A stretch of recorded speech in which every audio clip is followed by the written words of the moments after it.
The daily show में आपका स्वागत है। मैं हूं आपका मित्र साथी हमदर्द मुकेश कुमार। दोस्तों, कॉमेडियन कुणाल कामरा ने साफ कर दिया है कि कंटेम्प्ट ऑफ कोर्ट के मामले में वो ना तो कोई वकील करेंगे, ना माफी मांगेंगे और ना ही जो ट्वीट उन्होंने किए हैं सुप्रीम कोर्ट को टारगेट करते हुए उनको वो वापस ही लेंगे, उनको हटाएंगे या डिलीट करेंगे। तो उन्होंने बहुत साफ साफ शब्दों में कह दिया है कि वो इस मामले में पीछे हटने वाले नहीं हैं, अपनी जगह पर दृढ़ हैं और सुप्रीम कोर्ट उनकी सुनवाई करे। जिस तरह से प्रशांत भूषण के मामले में सुनवाई की गई थी और उन्हें अगर सजा दी जाती है तो सजा भुगतने के लिए भी तैयार हैं, लेकिन वो ये मानते ही नहीं हैं कि उन्होंने सुप्रीम कोर्ट की किसी तरह से अवमानना की है, क्योंकि उनका कहना यह है कि जो कुछ भी मैंने किया है वो आलोचना के दायरे में आता है।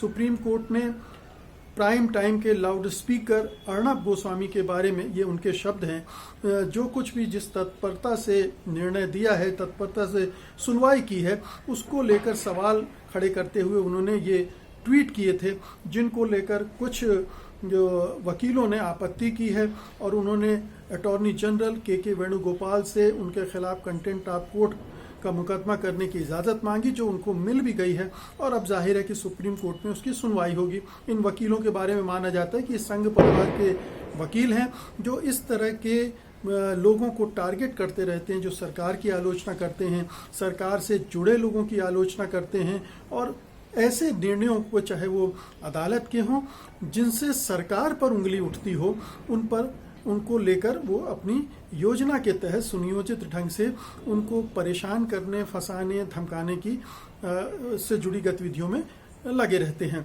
तो आज हम इसी मसले पर बात करेंगे कि आखिरकार कुणाल कामरा ने जो कुछ कहा है, क्या वो कंटेम्प्ट ऑफ कोर्ट के दायरे में आता है, और ये भी कि क्या कुणाल कामरा ने जो आपत्तियां उठाई हैं वो कितनी सही हैं, कितनी जायज़ हैं।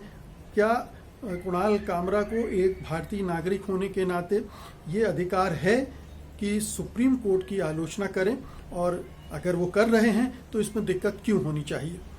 लेकिन इस विषय पर चर्चा करने से पहले आपसे एक गुजारिश करेंगे। गुजारिश यही है कि गोदी मीडिया के एजेंडे के बारे में हम बखूबी जानते हैं कि वो किस तरह से एक सरकार, एक पार्टी, एक राजनीतिक दल, एक विचारधारा से जुड़ा हुआ है और उसी के एजेंडे को आगे बढ़ाता है। इस एजेंडे के बरक्स एक लोकतांत्रिक एजेंडा आगे बढ़े, जनहितकारी एजेंडा आगे बढ़े, इसके लिए ज़रूरी है कि स्वतंत्र पत्रकारिता का साथ दिया जाए, उसकी ताकत बना जाए। सत्य हिंदी की सदस्यता योजना इसी दिशा में एक बड़ा कदम है। इसमें आर्थिक योगदान देकर आप स्वतंत्र पत्रकारिता को मजबूती प्रदान कर सकते हैं। इसके लिए इस वीडियो के साथ दिए गए डिस्क्रिप्शन में जाइए, उसमें एक लिंक है, उसको क्लिक कीजिए। क्लिक करने से आपके सामने पूरी सदस्यता योजना का ब्यौरा आ जाएगा और आप उसमें से अपने लिए कोई भी सदस्यता चुन सकते हैं।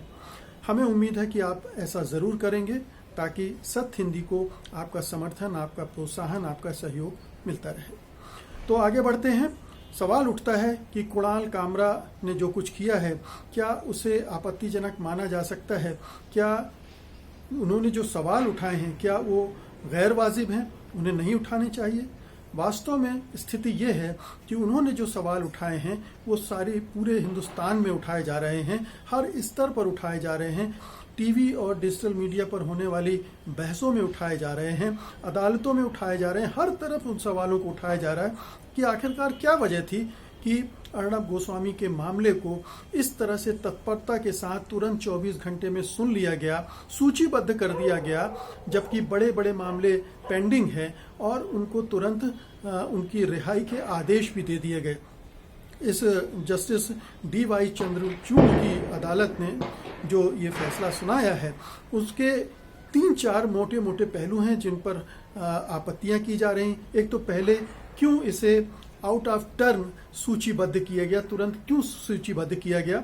दुष्यंत दवे जो सुप्रीम कोर्ट बार एसोसिएशन के अध्यक्ष हैं, उन्होंने बाकायदा चिट्ठी लिखकर इस पर सवाल उठाए हैं कि ये क्यों किया गया है और ऐसा क्यों हो रहा है बार बार कि अर्णब गोस्वामी के मामले को प्राथमिकता दी जाती है, जबकि बहुत सारे महत्वपूर्ण मामले अटके हुए हैं, लेकिन कुछ खास वकीलों के जब मामले आते हैं तो उन्हें तुरंत प्रायोरिटी में रख दिया जाता है। तो पहली आपत्ति तो ये है कि आखिरकार अर्णब गोस्वामी को ये VVIP ट्रीटमेंट क्यों मिल रहा है।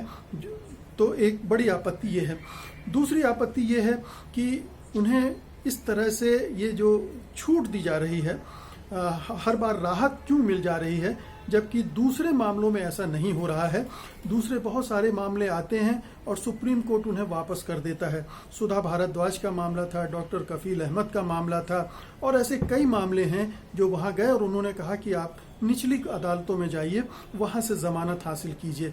लेकिन अर्णब गोस्वामी को, आपको याद होगा कि पहले भी इसी तरह से पालघर मामले में जब उनके ऊपर मुकदमे हुए थे, तो इसी तरह से सुप्रीम कोर्ट ने तुरंत सुनवाई की थी और तुरंत उनकी गिरफ्तारी पर रोक लगा दी थी, उनको राहत दे दी गई थी। तो ये एक सिलसिला लगातार चल रहा है और ये स्पष्ट रूप से दिख रहा है कि अर्णब गोस्वामी के प्रति सुप्रीम कोर्ट का सॉफ्ट कॉर्नर है।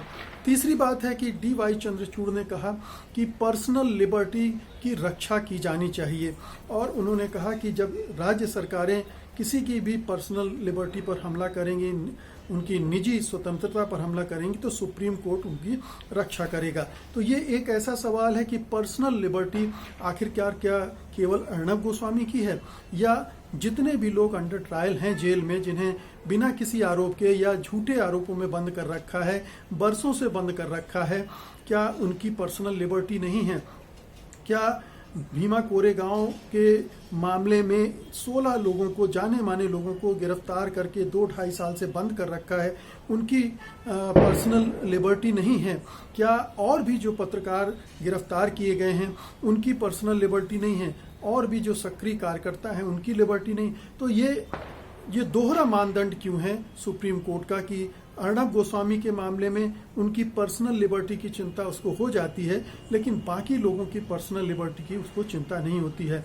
एक और आपत्तिजनक बात ये उभर कर आई है कि चंद्रचूड़ की अदालत ने कहा है कि हाई कोर्ट ने गलती की है उन्हें जमानत न देकर।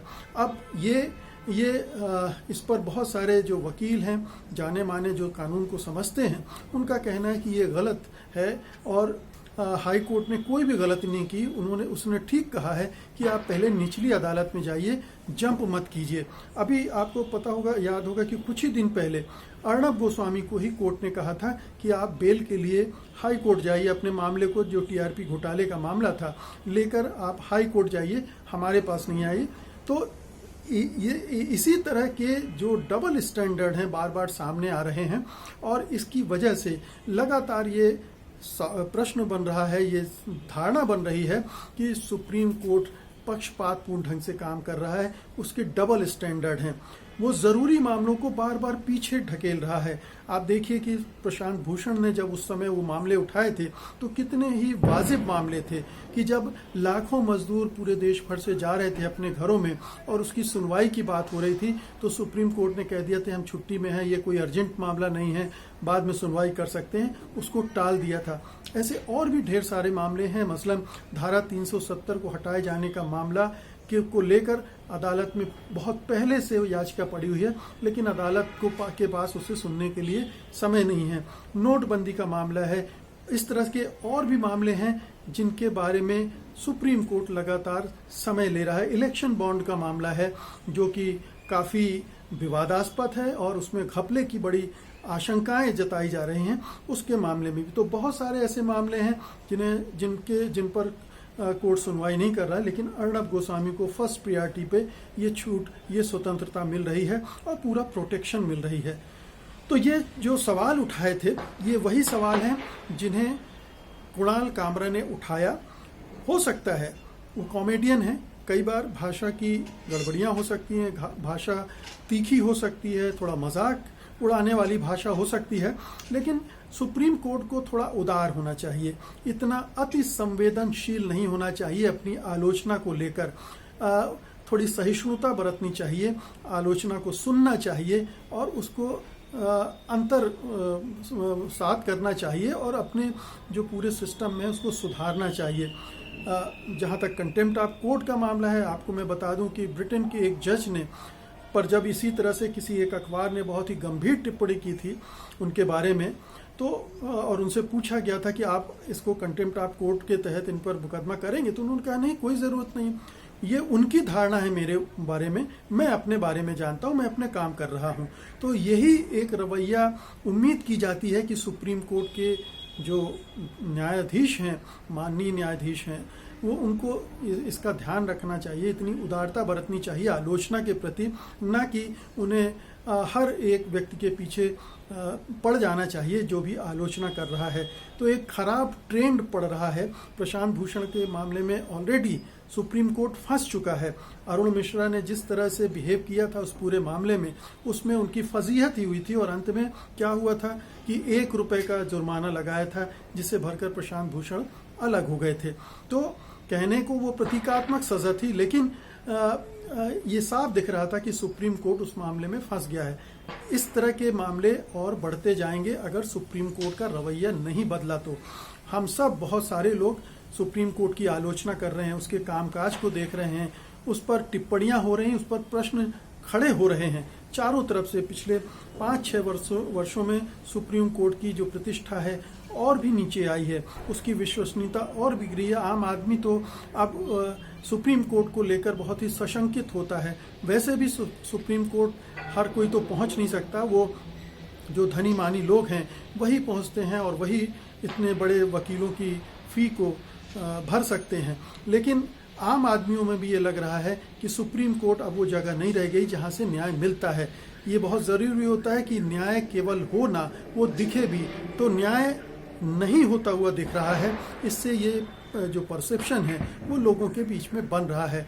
कुणाल कामरा का मामला निश्चित रूप से सुप्रीम कोर्ट के लिए एक और चुनौती लेकर आया है और कुणाल कामरा के मामले में वो जो भी करेगा उससे निश्चित रूप से जो सुप्रीम कोर्ट की छवि है उस पर असर पड़ेगा। उसके बारे में जो लोगों की राय है वो बनेगी, बिगड़ेगी, बदलेगी, ये सब कुछ होगा। तो सुप्रीम कोर्ट को इस मामले में बहुत ही गंभीरता से सोचना पड़ेगा कि आलोचना के बारे में क्या उसे इतना अति संवेदनशील होना जायज़ है। और दूसरा ये कि जो लगातार सुप्रीम कोर्ट के पर सवाल उठ रहे हैं और न केवल पत्रकार या कोई दूसरे लोग उठा रहे हैं बल्कि सुप्रीम कोर्ट के जजेस भी उठा रहे हैं, तो ऐसा क्यों है, उसे अपने अंदर झांकना होगा, अपनी बुराइयों को दूर करना पड़ेगा और सरकार की तरफ से आने वाले दबावों प्रभावों से अपने को ऊपर उठाना पड़ेगा, क्योंकि ये पूरी धारणा बन गई है कि सुप्रीम कोर्ट अब सरकार के दबाव में काम कर रहा है।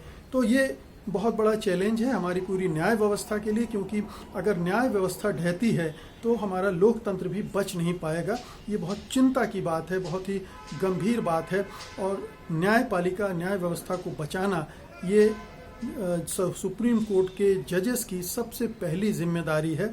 अगर वो ऐसा नहीं कर पाते हैं तो देश के सामने असफल होते हैं, संविधान के मामले में असफल होते हैं और पूरी देश की कानून व्यवस्था के मामले में अपनी असफलता साबित करते हैं, अपनी नाकामी साबित करते हैं। तो दोस्तों, अब देखना यह है कि कुणाल कामरा के मामले में आगे क्या प्रगति होती है, सुप्रीम कोर्ट क्या रवैया अख्तियार करता है और ये क्या शेप लेता है और न्यायपालिका का रंग रूप इसमें से किस तरह से निकल कर आता है। जहाँ तक अर्णब गोस्वामी की बात है तो बहुत स्पष्ट है कि उसके मामले में पूरी राज्य व्यवस्था, कानून व्यवस्था, न्याय व्यवस्था उनके प्रति पक्षपातपूर्ण दिख रही है और ये कोई अच्छी बात नहीं है हमारे लोकतंत्र के लिए। तो दोस्तों, ये थी मेरी रिपोर्ट। उम्मीद है कि आप इसे लाइक करेंगे, शेयर करेंगे और अगर अभी तक satyhindi.com को आपने सब्सक्राइब नहीं किया तो उसे सब्सक्राइब भी करेंगे। अब मुझे अनुमति दीजिए। नमस्कार। सत्य हिंदी के और वीडियोस को देखने के लिए हमारे YouTube चैनल को सब्सक्राइब करें और सीधे नोटिफिकेशन पाने के लिए बेल आइकन दबाएं।